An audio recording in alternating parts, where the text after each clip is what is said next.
My name is Bianca Williams, and I'm coming to you from the Grant Halliburton Foundation. Now, today I wanted to talk to you all about our coach versus critic voices and also thinking traps. Now, whenever we are in a situation or a dilemma, we have the option to listen to one of two voices. We can listen to our coach or our critic. Now, our coach is the voice that's going to give us that constructive criticism. The coach is going to help us believe in ourselves. It's not going to make us feel bad for making a mistake or anything like that. If anything, it's going to help us think of other options for that situation.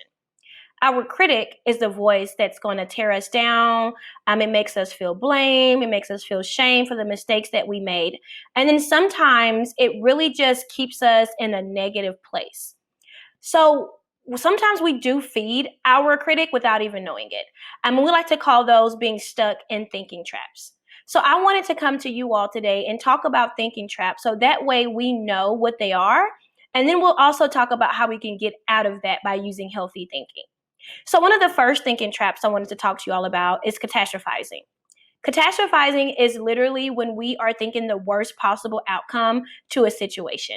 For example, let's say you wanted to go try out for the basketball team, and even before you made it to tryouts, you're already telling yourself, if I try out, I will do a horrible job and I will embarrass myself and I will just look like a lame in front of everyone. So even before you made it to that day, you've already thought about the worst possible outcome. Number two is minimizing. Minimizing is when we kind of shrink the importance of things. For example, let's say that you tried out for the school play and you made it. And you say something like, yeah, I made the school play, but it's no big deal.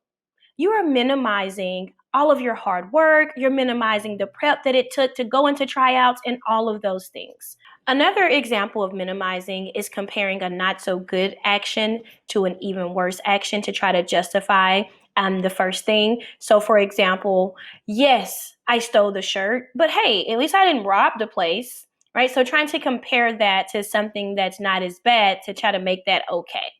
Number three is the all or nothing thinking. That's when we're looking at things in extreme black or white, using words like always or never.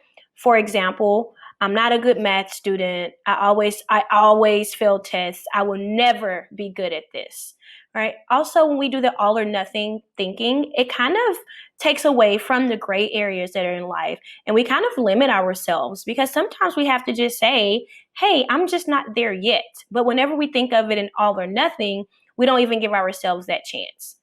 So I just gave you a few examples of some of the thinking traps that we can get stuck into. And so now I want to talk about healthy thinking. So guys, when I say healthy thinking, it doesn't mean that it's always positive thinking. Sometimes it's just sitting down to examine the evidence and then thinking about other possible solutions to that situation. All right, so there are three things in healthy thinking. We have identify, investigate, and invite. So identify. Sometimes it's really helpful to identify the thinking trap that you're stuck in. After you do that, let's investigate. With investigation, sometimes it's really nice to kind of take a step back, look at the facts, look at what's known, what's unknown, and then go from there. The last thing we want to do is invite. So remember, we want to invite our coach in so that way we can exercise that healthy thinking. So when we invite our coach in, sometimes we have to dig really deep and use that kind voice. Something I like to do is think about what I would say to a friend in that same exact situation. For example, if my friend got a bad grade on a test, I would tell my friend, hey, that was just one test. Maybe you can study harder next time and we can get a better grade. So really just taking a step back, remember to identify, investigate, and invite. Now that we have a better understanding of healthy thinking, let's do a scenario together. All right, so let's use an example. Let's pretend and say that your friend didn't speak to you in the hallway this morning. All right, so initially, we may get feelings of, we may get sad. We may say things like, oh my gosh, they don't want to be my friend anymore. But remember, we're going to identify, investigate, and then invite.